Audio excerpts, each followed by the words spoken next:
Tu B'Shvat started tonight, finishes tomorrow. Our days run from sunset, so when the first star appears in the sky, to when the next star. So our days run evening to evening rather than sunrise to sunrise. And our calendar, all our festivals are lunar, but the dates are actually solar. And that sounds very confusing, but it means that the festivals are always the same time, but they might be slightly different dates. And now there is a wonderful way of checking online. But when we were young adults and first moved away from home, you know, there was a whole joke. This was pre the internet, where you would be constantly phoning your parents going, when does this festival start? What date's Passover? What days, Purim? When's Tu B'Shvat? Because you couldn't just go online and just double check the date. So your parents would rigorously calculate it and you'd know. But of course, it's very easy to find that out. So Tu B'Shvat, it's the festival of the trees. And it's often said, oh, it was the end of the tax year, you were taxed on your trees. Other people say it was about getting closer to the land. It was the time of planting of the trees and celebrating the growth. And what would happen often, because the trees would be planted about this time in Israel, but obviously further north and in Europe, it was too early. So people would make collections and send money to Israel to plant trees. But it's usually good to do something related to trees in your house and in your community. So we used to gather all the pine cones at Hanukkah. We'd go out and gather all the pine cones, and at Tu B'Shvat we'd have a fire outside and we'd put the pine cones on, and you'd get this beautiful scent of pine. What we do in this house also, because it's traditional to have a glass of wine, and if you have a glass of white wine, you put 4 drops of red wine into it. And if you have a glass of red wine, you put 4 drops of white wine into it to symbolize the balance of nature. Nature needs a balance. And we often go out and pour what's left of the wine on the roots of our trees. We've got 4 beautiful beech trees. The biggest one is about, I think it's 50 or 60 foot, terrifies the life out of me in a storm. And we always pour the last of the wine on that and go, please grow deep, grow secure. Please don't fall over, stay strong. We call them the maid, the mother, the crone, and the goddess, because they're all different sizes. And trees seem to grow really well in our garden. We had to uproot a small oak tree. We gave that to a friend to plant somewhere. And we're always giving friends trees because they just seem to grow in our garden, maybe. So, and the other thing you do is you eat usually 4 to 7 fruits and spices from not only the region of Israel, but the region of where you live. So you would have maybe figs and dates and olives and pomegranate seeds. And we also have apricots and ginger, because we like ginger, almonds and what's the other thing? Pistachio, we tend to have as well. So you have these kind of little rituals. It's very much a festival that you have at home. You know, you'd light a candle, and it's a festival that you would have at home. So without further ado, I'm going to tell you the story, Hanan the Tailor. And I've not seen this written down. I think there is a very, very old version of it. But it's a story that I gifted to Anne Angel from Menorah Synagogue, and I like to tell it at this time of year. And who knows, maybe it'll be a children's book on its own for Tu B'Shvat. It goes like this. There was once a tailor called Hanan, and he was good and kind. And he and his wife had labored long and hard, and he was a fine tailor. He would make clothes for the wealthy. And what he would always do is, if he had a little bit of cloth left over, he would make a fine jacket or a waistcoat out of that for someone that couldn't afford such fine cloth. His stitching was so perfect that it seemed to melt into the fabric, so you could not even see it. And when he had finished his garments, it was said that he could make a politician look honest. It was said that he could make a fat person look thin. He could make a poor man look rich. But he didn't care about that. For him, it was an art form. And he and his wife, if they had one regret, it's that they had no children. And after many years that they realized that they would never be blessed in such a way, what they would do when Shabbat has ended, they would take a little picnic and they would go up onto the hills where the trees were growing, and especially the young saplings. And they would sit among the saplings, they would sit among the ancient trees, and they treated them like their family. And they would leave a little bread and a little offering, and the birds would come down as well. And it was just a time of peace and reflection for them. They would often, if it was cold and snowy and they knew that there was young saplings growing, Hanan would go up there with any leftover cloth and put them around the saplings so the frost didn't stunt their growth. Indeed, they almost thought of the trees as their family, and they would go up if they had to announce any good news or if something was troubling them. Such was the measure of their days. Now, one day, the judge came to Hanan, and he was a man that wanted things done quickly. He was a man that wanted things done when he said they should be done. And he said to Hanan, I need a jacket to go with these trousers. Look, I have brought from afar this expensive cloth. Can you do it for me? And Hanan said, well, yes, of course. Good, he said. I need a jacket that will fit perfectly, for I think the jacket that used to go with these trousers has shrunk. Obviously, the jacket hadn't shrunk. He had actually grown, but Hanan wasn't going to say anything about that. And he agreed that he could make a jacket, and he asked what was the occasion, and the judge said, well, he said, I am entertaining kings and rich and wealthy and influential men.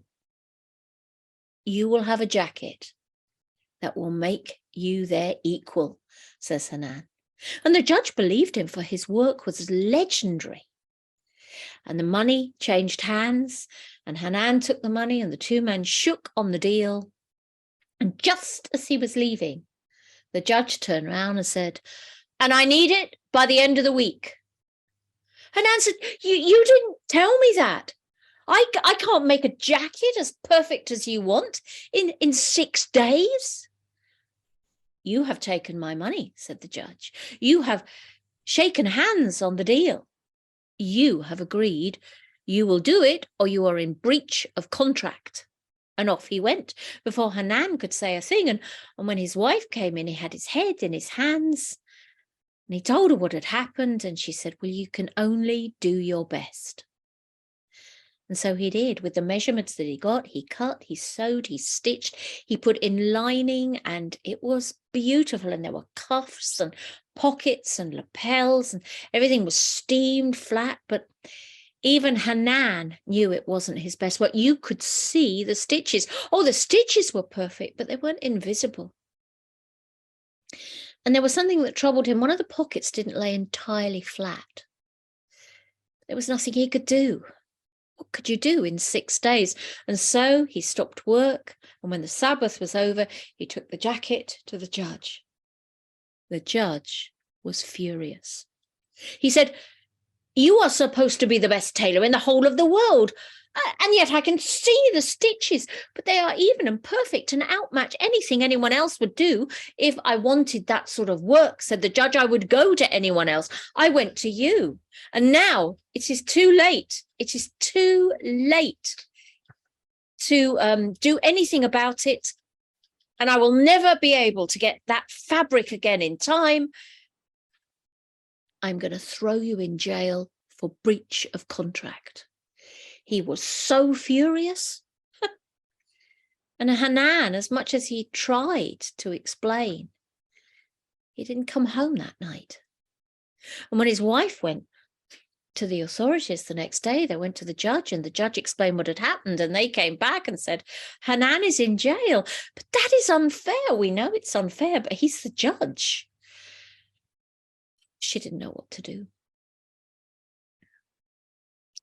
That night, she could not eat, she could not sleep, and while the moon was out, she put a wrap around her and she went up to the hill, and she sat with her back against one of those trees and she wept. And a light breeze blew through the leaves and the branches. And she said, Hanan is in jail. And she told her troubles to the trees. And you know, the trees, they listened.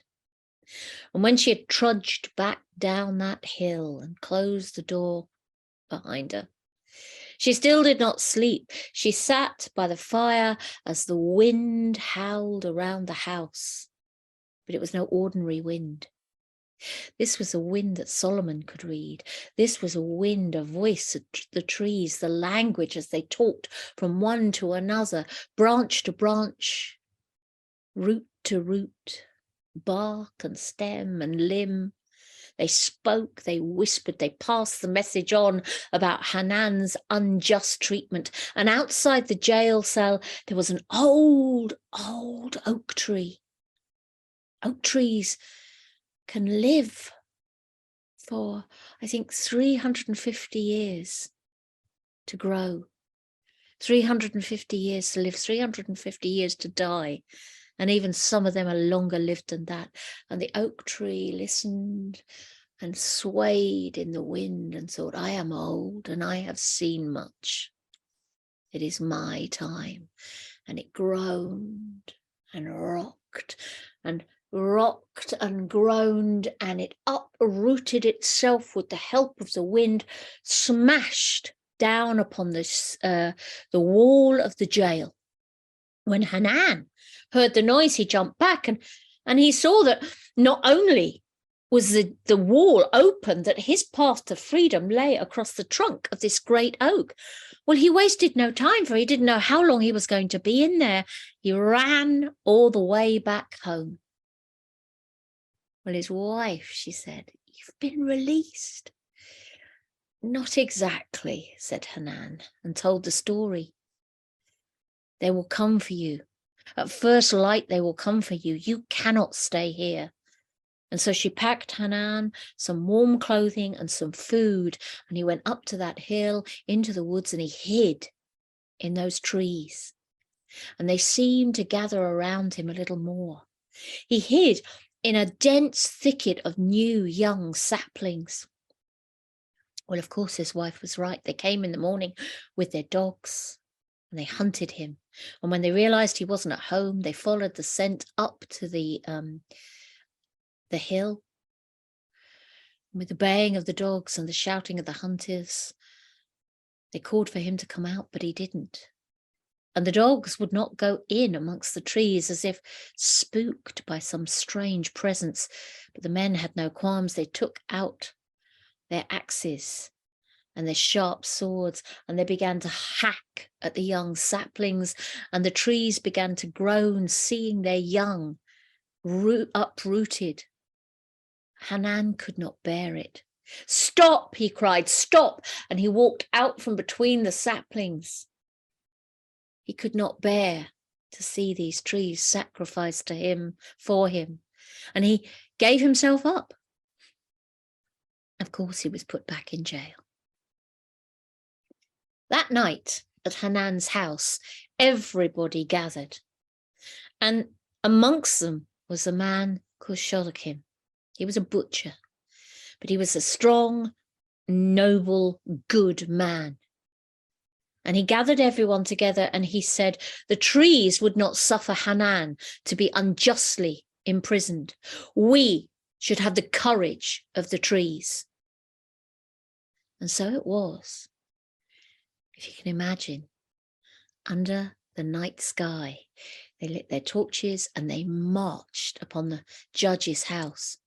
And the judge came out and he was about to send everyone off when Shonaleigh, well, he walked up.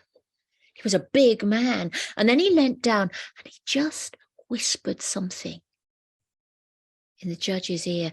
The judge went pale, clicked his fingers. A guard was called over and Hanan was released and went back with his people to his house. What a party! They celebrated, they drank wine, they ate fruit, they gave thanks, most of all to the trees. And then Hanan and his wife said, "We are no fools, we cannot stay here. We must move on, but we will do it in the morning." They packed up with the help of their friends, everything they could carry.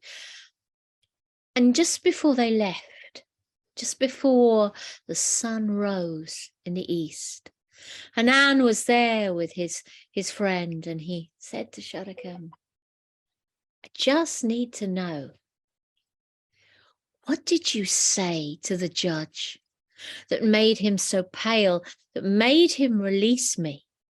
Shonaleigh smiled and he said, "This is what I said.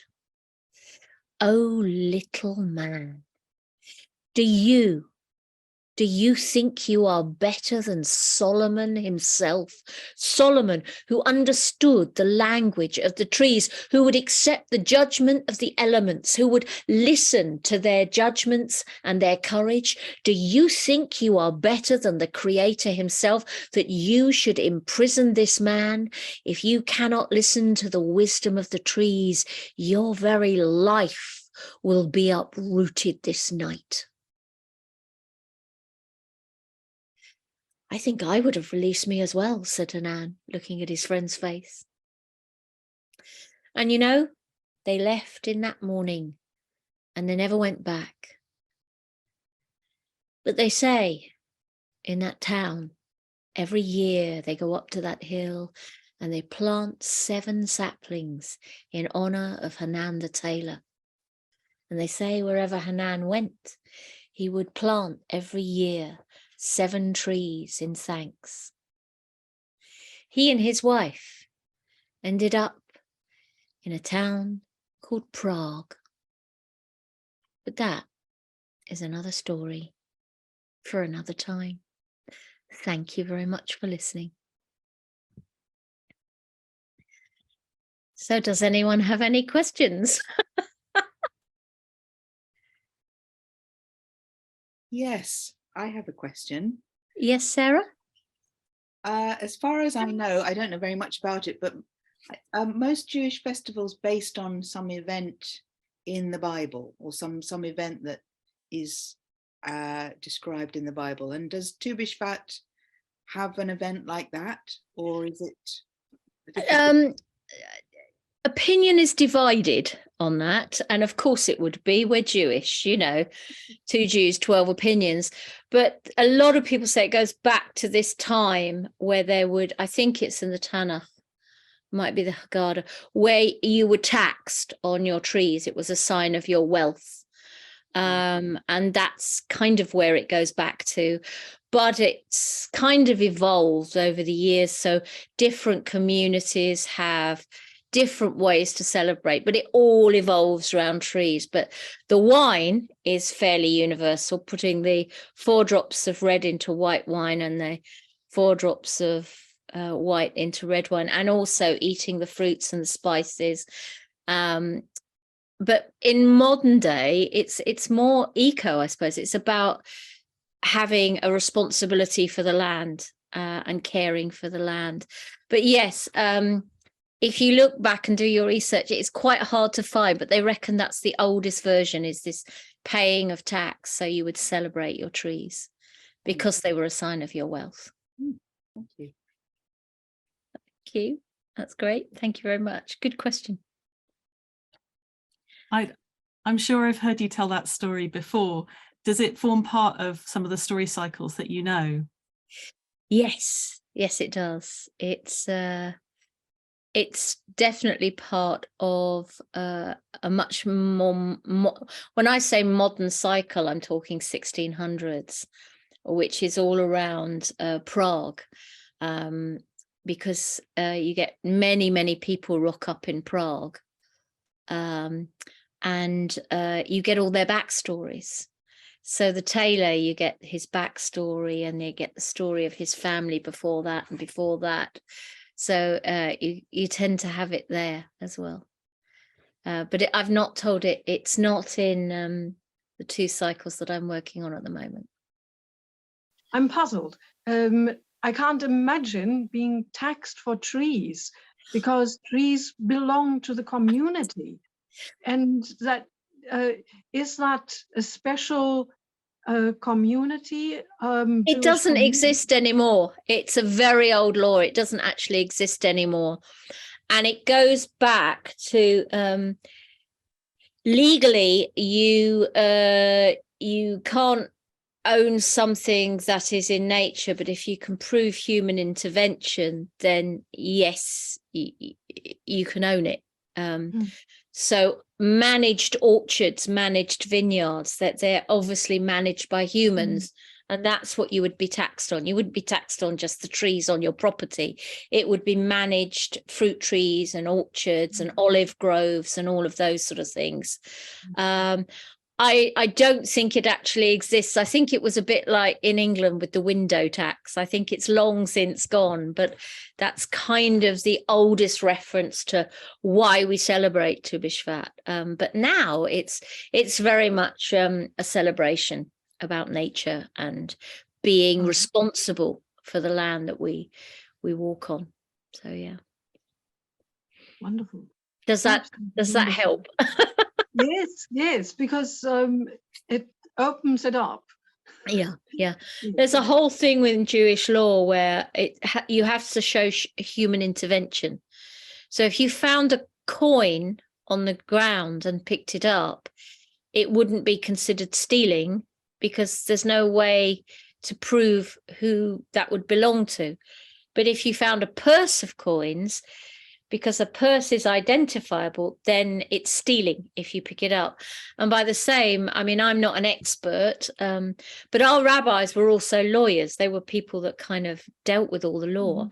If you're in a hayfield and it hasn't been harvested, and you pick some grains of corn or whatever, you're not stealing. But if that has been cut and stacked, that's human intervention, and therefore it is stealing. So yeah, it's I don't fully understand it. As I say, I'm not a lawyer. But that's but thank you. I mean, the story in itself is so, because trees do talk. They do, yeah. I think I found out a while back, you probably already know this, that they send messages through their root systems. I love that. I just love that. And I was talking to someone and they were saying, actually, it's quite important, when we get ash dieback or when we get blights on trees, not to decimate them all, because in some weird way, they can send messages to the other trees. So the other trees can almost make immunity. But if you get rid of those trees, the ones that are diseased, too soon, they haven't got time to send those messages, which I think is incredible, isn't it? Yeah. So thank you for choosing to spend this time with us today. So good morning, good afternoon, good evening, good night, wherever you are in the world. Shalom, salam. Walk carefully, but above all, good people, be kind.